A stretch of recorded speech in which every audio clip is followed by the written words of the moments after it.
Hey everyone, welcome from Behind the Signs HQ, my garage. Anyway, I just wanted to visit with you guys for a second. Here's the thing. I get all the time questions that come in about quoting, right? Like, how do I quote accurately? Where can I get, pricing for, help with pricing my signs? There's a couple things I think you need to know first. One, and this is, I guess the science of it, the hard work, right?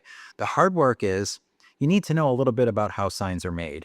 And I remember when I first started my shop, I was so grateful when we got to a point where we had a shop foreman that knew everything there was to build about building signs. And so I could sit down with him and really look at raw materials, look at my labor, amount of labor that went into a job, then I could put my markup in and all that. So number one, there's no really easy shortcut around that. You need to know a little bit about what it goes into making signs, materials, and labor. Second, you need to know your labor rates.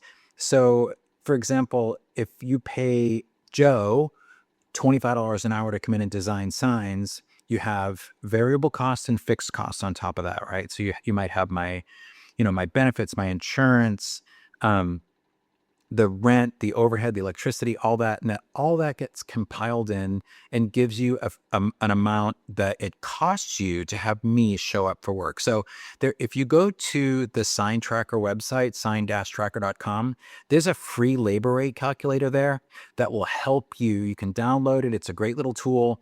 It'll help you calculate what your shop rate should be. So that's first.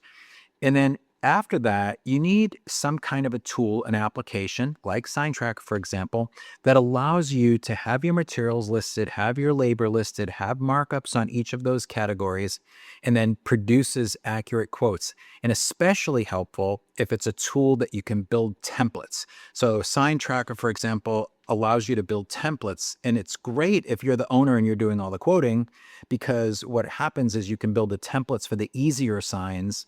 And then maybe the project manager or the front desk person, you can teach other people to do the quoting on the simpler stuff, right? The banners, the yard signs, the stickers, the real estate signs, etc. But if you're doing a lot of custom projects, then that frees your time up to do those. So I encourage you, one, learn a little bit about what goes into making signs. Two, figure out what your labor rate is, your labor burden. And three, adopt a system that allows you to build templates and control markups on your different categories like materials and labor. So that's my brain dump for today. Love you guys very much. We'll see you behind the signs and we'll talk to you soon.